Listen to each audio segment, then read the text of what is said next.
American policy, we put the Taliban there. We gave the money to the Pakistanis. You're breaking news here, Congressman. I don't think it's ever been reported before in the United States. We funded the Taliban through the Pakistanis, and all that money, we could have cut off that money and stopped what was going on. We knew what was going on there. All we wanted was a stable, quiet Afghan. My fellow citizens, recent events have imposed upon the patriotic people of this country a responsibility and a duty greater than that of any since the Civil War. Then it was a struggle to preserve the government of the United States. Now it is a struggle to preserve the financial honor of the government. Our breed embraces an honest dollar, an untarnished national credit, adequate revenues for the uses of the government, protection to labor and industry, preservation of the home market, and reciprocity which will extend our foreign market. Upon this platform we stand and submit its declaration to the sober and considerate judgment of the American people.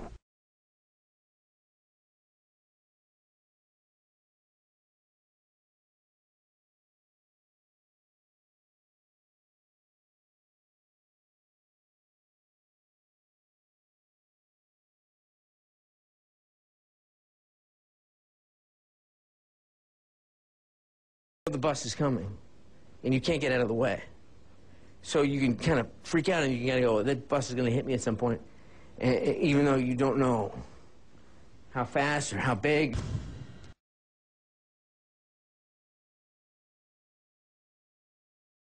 There is so much we don't know about Parkinson's disease. What exactly causes it, for instance? And why would someone at the age of 29 start to develop the symptoms?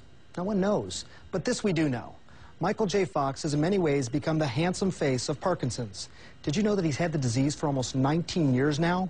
What is his life like day to day? And what is he planning on doing with the $200 million he has raised through his foundation? What can we all learn from him? I'll tell you, he doesn't do a lot of long interviews because he gets so tired nowadays. But on this day, he had a lot to say. People, when I said I was going to be interviewing you, people will ask me, how's he doing? And I don't want to belabor that, but I'm just, I mean, you're doing okay. Yeah, what I was going to say was that I refer to Parkinson's and the effect it's had on my life as a gift.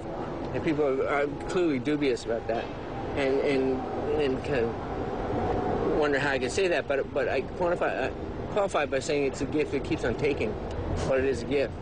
Because it's really opened me up to more kind of compassionate, curious, risk-taking person, and give me a kind of I wouldn't call the foundation my magnus opus, but it's definitely the most important thing I've ever done and will probably do in my life.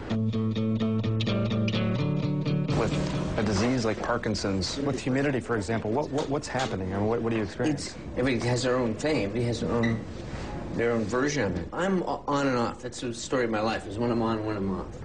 For example, now I'm relatively on. And in the course of this interview, I'll probably teeter towards being off.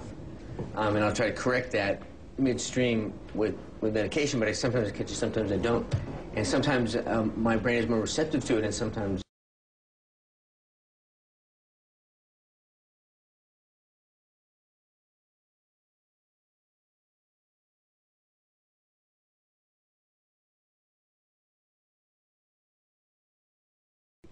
across the leg. It's going to go somewhere, so it's constantly moving it around and then there'll be times when it'll just stop and be still. I mean, right now, for example, if I wasn't talking with you, if I was just sitting, I'd be perfectly still. Is that the stress part of it, or is that the... Yeah, that's just, again, it's like the stuff that fires that tells you, I want to pick up this glass. It's firing to tell me that something is required of me here. And my mind can't tell my brain what it is. When you wake up in the morning, is there a certain routine you have to go through?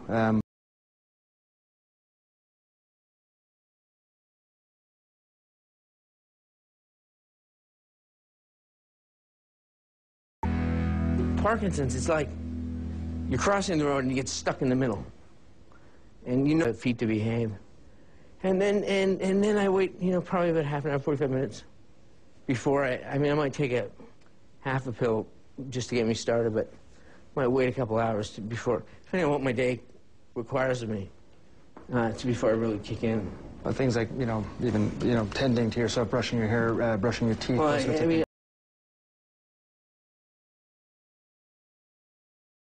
I sometimes have the equivalent of an electric toothbrush without the necessity of a battery or a charger. I just... put your hand in the... Yeah, put my hand in and let it go. Yeah, I mean, but all that stuff, again, you just... I'm just used to it. I'm just used to it. Any of us have whatever we face in our lives, you know, we find ways to deal and move forward. If we don't, it doesn't matter what you have, the result is going to be the same. You're not going to go forward, you're going to stagnate. And it doesn't matter anyway. You know, right now we're in an extraordinary situation. I mean, I don't sit down for interviews every day. As surprising as it may seem, people are sick of seeing me. But it carries with it a certain amount of stress, no matter how congenial and willing my participation is. I mean, it's gonna, you know, say when my wife is driving and the car comes close and I go like this, and she's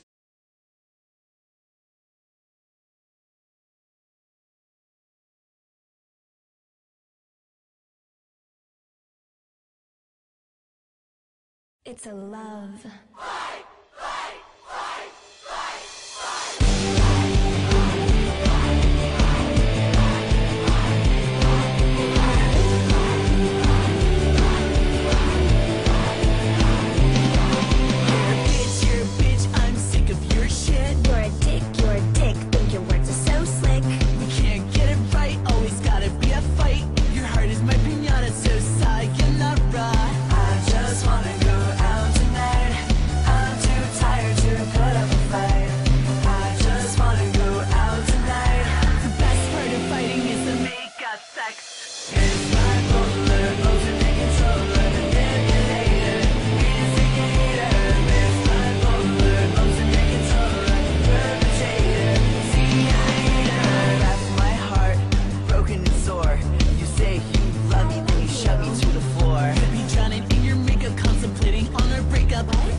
Sunshine coming through the rain. This happiness is mixed with pain. Sunshine coming through the rain. This happiness is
Hi, everybody. I wanted to take a few minutes to talk with you about some steps I just announced to protect the middle class, create jobs, and give our recovery an added shot of momentum. As you probably know, the income tax cuts that were put in place last decade are scheduled to expire on January 1st, along with a series of tax cuts for the middle class that we made soon after I took office. This would, all told, mean a tax increase of $3,000 for the typical family and could cost our economy well over 1 million jobs. At the same time, an impasse in Congress means unemployment insurance would expire for 2 million Americans who would lose their emergency assistance right in the middle of the holiday season. It would be a perfect storm that would set families, businesses, and our country back, just as we're recovering from a devastating recession and a decade of stagnant wages. To break the logjam, I initiated bipartisan discussions. And yesterday I announced a framework for a solution that would head off this calamity.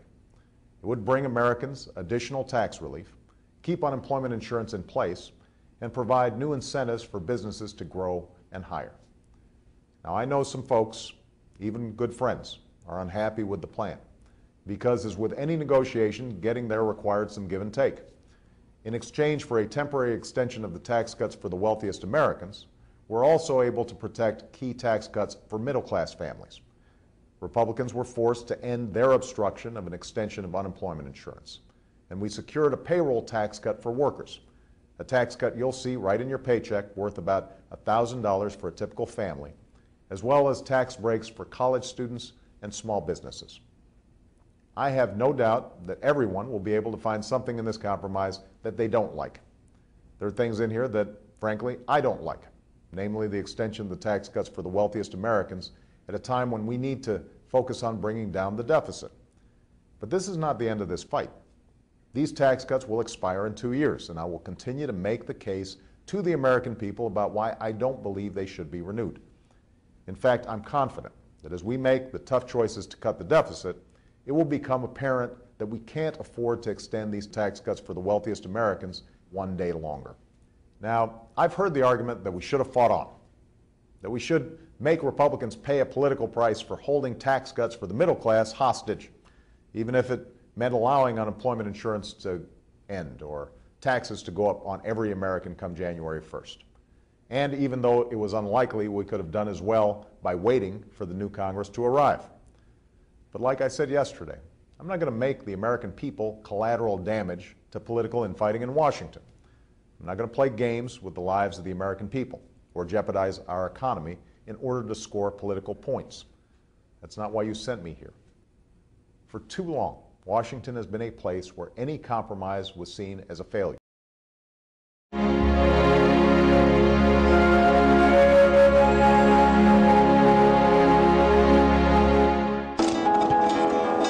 He was born in 1783 in Caracas, Venezuela, to sixth-generation Spanish Americans. Even on the streets of North America, there is little question of what he became. He was a freedom fighter anyway. Libertador. Hero. Simón Bolívar led troops to victory in 100 battles. His nickname is the Liberator, for freeing 6 South American countries from Spanish rule. His sword is presented to heads of state, as Venezuelan President Hugo Chavez did in April to Russian Prime Minister Vladimir Putin. But some think Simón Bolívar's death was never fully explained. His parents died of tuberculosis. So when Bolívar developed a chronic cough, fever, and weight loss, the same bacterial infection was suspected. He weighed barely 22 kilograms when he passed. Tuberculosis was listed as the cause of death. The gelatinous fluid covering the surface of the brain. But now, almost 2 centuries later, modern medicine is discovering a new possibility. This group of doctors meets annually to challenge medical autopsies of famous historical figures. In the past, the doctors studied Florence Nightingale, Joan of Arc, Claudius. First, they get the facts. The patient ate frugally and avoided spirits and tobacco. Then they hear the patient's condition. Dr. Paul Auwaerter is the Director of Infectious Diseases at the prestigious Johns Hopkins University School of Medicine. He had terrible headaches, the skin darkening, the weight loss, the weakness, the gastrointestinal complaints, the arthritis. Dr. Allwerder says that range of symptoms is not typical of tuberculosis. So for the past year, he reviewed something no historian ever had: Bolivar's medical records dating back 10 years before his death in 1830. He investigated a variety of other causes and came to his own conclusion. People develop chronic health problems because of chronic ingestion of arsenic. Yes, arsenic, but not poisoning by political enemies, as in an assassination. Instead, Dr. Allwerder thinks that Bolivar slowly poisoned himself, unintentionally.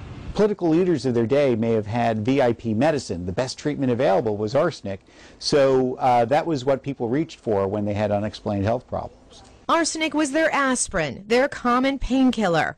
Also, Bolivar traveled and battled extensively in Peru and other mountainous areas where arsenic is a common mineral found in groundwater. Look at some of the old autopsies. Dr. Allwerder thinks he consumed it too simply by drinking the water.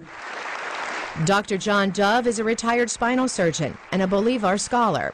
He says if doctors had then treated the poisoning, Bolivar might have lived longer. If he'd been able to come back and to gather around him some powerful, like-thinking nation builders, they might have been able to create his ideal of having one Spanish-speaking South American country. Would have been a different world down there. It would have been a different world. Thank you.